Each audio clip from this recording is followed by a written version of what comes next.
What began as routine promotion quickly unraveled into chaos on national television when Mark Wahlberg confronted Jimmy Kimmel over a pointed joke about his past. The exchange escalated into such a heated argument that security eventually escorted the actor off set. The studio audience had arrived expecting a typical night of late-show entertainment, but what unfolded was anything but ordinary. Wahlberg, a frequent guest on Jimmy Kimmel Live, usually came on to promote his latest films or share lighthearted stories about his Boston roots. Yet from the moment he walked on stage, the atmosphere felt different. Kimmel's monologue carried a sharper edge, and when he introduced Wahlberg, he quipped, "Please welcome Mark Wahlberg, who's here to tell us about his new movie and hopefully not beat anyone up backstage." The crowd chuckled, but Wahlberg's smile faltered ever so slightly. He had endured jokes about his troubled youth for decades, but something in Kimmel's delivery struck a nerve. Trying to keep things professional, Wahlberg settled into his chair as Kimmel dove into the interview. "So, Mark, you've got another action movie coming out.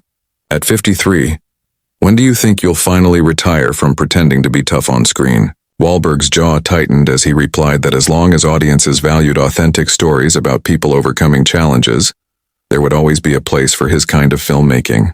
Kimmel pounced on the word authentic, mocking the idea that a wealthy Hollywood star could still claim connection to the streets. The studio atmosphere shifted instantly. The jokes no longer felt playful. They felt personal. Leaning forward, Wahlberg pushed back calmly, insisting he had never hidden from his past and had worked hard to make amends. But Kimmel doubled down, bringing up Wahlberg's 1988 assault conviction with brutal sarcasm. "Do you think your victims watch your movies and think, 'Great, the guy who gave me permanent vision problems is now worth $300 million. The comment landed like a gut punch. Even Wahlberg's publicist in the green room reached for her phone, recognizing that Kimmel had crossed a line of professional decency. Wahlberg's Boston accent thickened as he fired back. He reminded Kimmel that he was only 16 at the time, had served his sentence, made amends, and spent decades trying to live differently. Kimmel, however, pressed harder, accusing him of simply becoming rich enough that people stopped caring. By now, the audience was silent. Producers scrambled behind the scenes, unsure whether to cut to commercial, while security inched closer to the stage. Wahlberg's hands shook, not from fear, but from the sheer effort of keeping control. Rising to his feet, his voice dropped to a dangerous calm. He reminded Kimmel that he had come to promote a film employing hundreds of people and telling a story of second chances, only to have the host drag out the worst moment of his life for cheap laughs.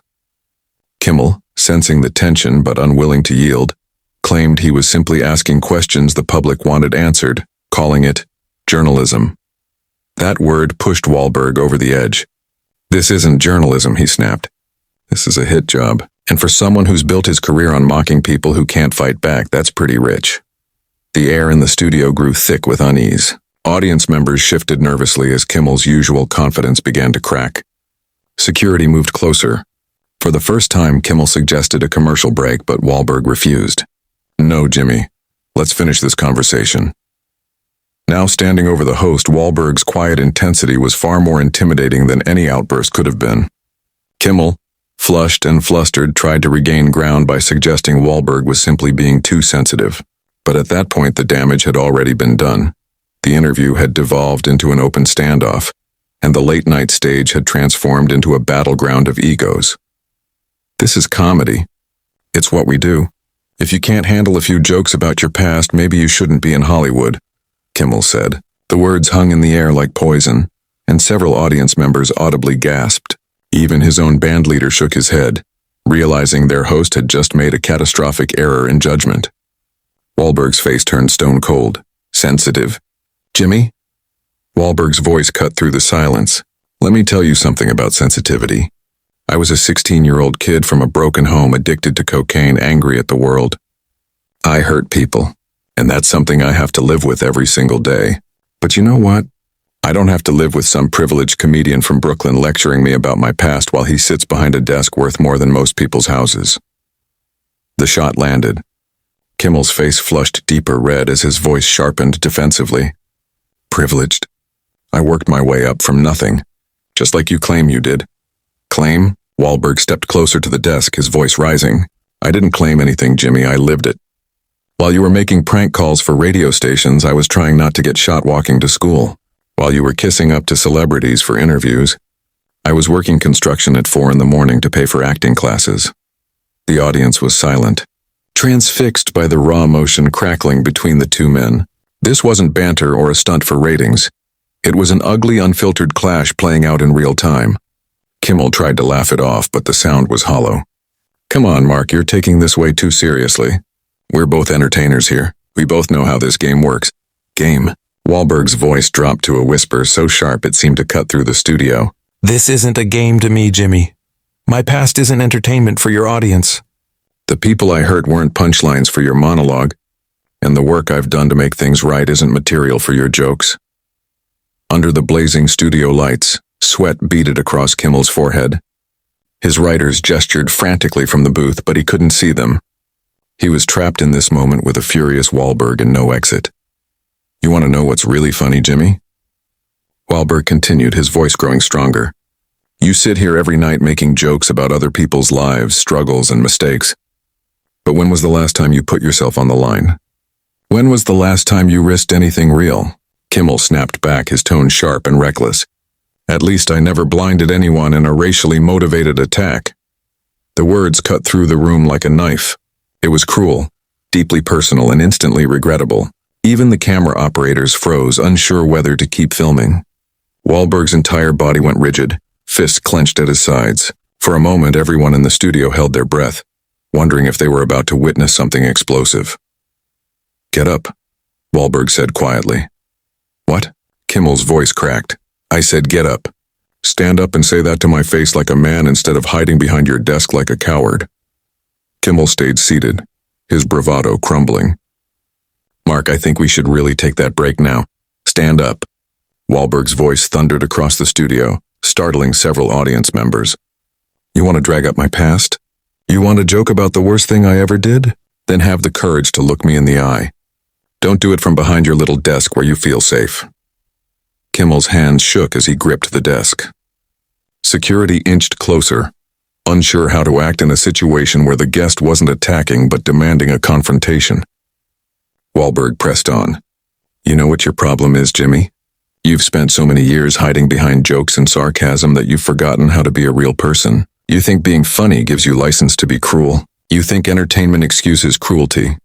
I'm just doing my job, Mark, Kimmel stammered, his voice smaller than usual. Your job? Wahlberg let out a cold laugh. Your job is to entertain people, not tear them down for sport. Your job is to make them feel good before they go to bed, not drag them into your vendettas. Murmurs rippled through the audience. Some shifted uncomfortably, while others discreetly recorded on their phones. Producers in the control room argued furiously about whether to cut to commercial or let the spectacle continue. Finally, Kimmel rose shakily to his feet. Face to face with Wahlberg, the contrast was striking. The host looked diminished, while the actor's presence seemed to fill the stage with raw, unshakable intensity. You think you're better than me? Kimmel shot back, his voice cracking with desperation. You think because you've made some movies and donated some money that erases what you did? That makes you some kind of saint? Wahlberg shook his head slowly, his expression now more disgusted than angry. I never said I was better than anyone, Jimmy. But I know the difference between accountability and exploitation. I know the difference between owning your mistakes and profiting from other people's pain. Oh, spare me the philosophy lesson, Kimmel snapped, his composure completely unraveling. You're an actor who got lucky. You read lines other people write and pretend to be other people for a living. Don't lecture me about authenticity. The insult toward Wahlberg's profession pushed the audience over the edge. Several people stood up and walked out, disgusted by Kimmel's behavior. The energy in the room shifted from tense curiosity to open discomfort. What had started as late-night entertainment had descended into something ugly and deeply personal. You know what, Jimmy? You're right about one thing, Wahlberg said, his voice calm again, almost chillingly so. I do read lines other people write. But at least when I'm playing a character, I'm honest about it. You've been playing a character for so long that you've forgotten who you really are underneath all the makeup and scripted jokes. Kimmel's face burned bright red, veins bulging across his forehead. "Get out of here, Mark. Just get out." "Oh, now you want me to leave?" Wahlberg's voice rose, filling the studio. "After you ambushed me with personal attacks, after you tried to humiliate me on national television, now you want to dismiss me like I'm some nobody who wandered onto your stage?" Security had positioned themselves at the edges of the set, ready to intervene if necessary. But Wahlberg wasn't making any threatening moves. His fury was controlled, his words striking harder than any physical outburst could. "You invited me here tonight, Jimmy," Wahlberg continued, his voice echoing through the stunned room. "You asked me to come on your show to promote my work, to give your audience something entertaining. But instead of doing your job as a host, you decided to try and destroy me, for your own amusement." Kimmel was breathing heavily now, undone by the chaos of a situation he himself had created. "I was just asking tough questions," he insisted weakly. "That's what good interviewers do." "Tough questions?" Wahlberg laughed bitterly. "Tough questions are about my work, my process, my choices as an actor and producer. Tough questions aren't personal attacks designed to humiliate your guest. You didn't ask me anything. You just threw accusations and insults." The studio was silent. Even the band had abandoned their instruments.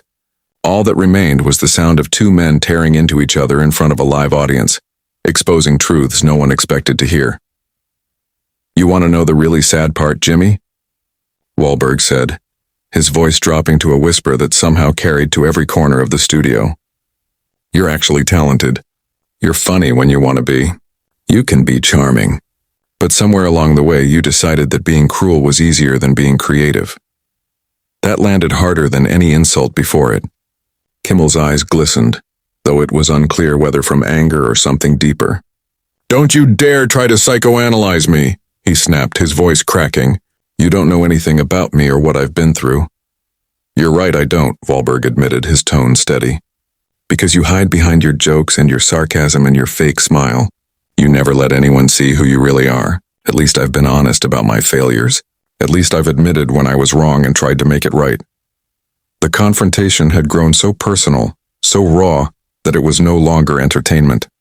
The studio audience shifted uncomfortably, realizing they were witnesses to something that belonged behind closed doors, not on late-night TV. Suddenly, Kimmel slammed his hand against his desk, the sound reverberating like a gunshot. "Enough, this is my show. These are my cameras, my studio, my audience. You don't get to come here and lecture me about how to do my job." Wahlberg stepped back, not out of fear, but as if surprised by the outburst. "There it is," he said quietly. "The real Jimmy Kimmel. Not the funny guy, not the charming host. Just an insecure bully who can't handle being called out for his behavior." The words struck like a final judgment. Kimmel's face drained of color, the fight collapsing out of him. He looked around desperately, searching for validation from his band, his writers, anyone. But all he found were uneasy stares and disappointed silence. "You want to know what's really pathetic, Jimmy?" Wahlberg continued, his voice now heavy with absolute moral authority. "I came here tonight prepared to be vulnerable. I was ready to talk about my mistakes, my growth, the people I've hurt, and how I've tried to make amends. Because that's what real people do. They own their failures and they try to learn from them." Kimmel opened his mouth to reply, but nothing came out. For the first time in his career, Jimmy Kimmel was completely speechless. The studio audience sat frozen in stunned silence, many of them clearly siding with Wahlberg as the weight of his words cut through the air. Pointing directly at Kimmel, Wahlberg accused the host of exploiting vulnerability for cheap laughs, turning his most painful moments into punchlines for a monologue. The security team stood close by, but it was obvious they wouldn't be needed. This wasn't physical. It was something far worse for Kimmel. A complete dismantling of his professional reputation, happening live and in public. Wahlberg's voice rose, not with rage but with disappointment as he told Kimmel that his audience deserved better than cruelty disguised as comedy. People hadn't come to see a host bully his guest. They came for entertainment, for laughter, for escape. Slowly, then more forcefully, applause began to break out in the crowd, growing into a full ovation, not for the confrontation itself, but for Wahlberg's dignity in standing his ground. Kimmel finally spoke, his voice thin and trembling as he attempted to smooth things over, but Wahlberg cut him down firmly. "You got carried away," Wahlberg said, reminding him of the many chances he had to be professional and humane, all of which he squandered. Even Kimmel's producers offered him no rescue. They looked on in disappointment, one already on the phone to network executives as the disaster unfolded in real time. Wahlberg unclipped his microphone, telling Kimmel he no longer wanted to be associated with a show, or a host, that thrived on pettiness and humiliation. When Kimmel made a last-ditch plea to salvage the moment, Wahlberg cut him off coldly. "We can't just anything. You made your choice tonight." With that, he handed off his mic and strode toward the exit as the audience rose to its feet, cheering his defiant walkout. At the edge of the stage, Wahlberg turned back one last time, warning Kimmel that without change, he'd soon find himself very alone in an industry that would not tolerate a bully in the host's chair. Then he was gone, leaving Kimmel standing pale and shaken behind his desk. Producers hastily cut to commercial, but the damage was irreparable. Within minutes, clips of the fiery exchange flooded social media, with "Mark Wahlberg was right" trending as thousands applauded his stand. Behind the scenes, network executives scrambled in emergency meetings, advertisers pulled their spots, and publicists began canceling upcoming guest appearances. When Wahlberg emerged from the studio, his publicist asked how he felt. Disappointed, he admitted quietly, "I thought we were better than that as an industry. I thought we'd learned something about respect." The incident laid bare the entertainment industry's tendency to commodify pain, but it also demonstrated the power of standing up for dignity in a space built on spectacle. By the next morning, the moment was already being called a turning point in late-night television, sparking debates about professionalism, the treatment of guests, and the responsibility that comes with a public platform. Jimmy Kimmel's reputation never fully recovered, while Mark Wahlberg soared, his principled stand against bullying and exploitation cementing his place not just as an actor, but as a voice of integrity in Hollywood.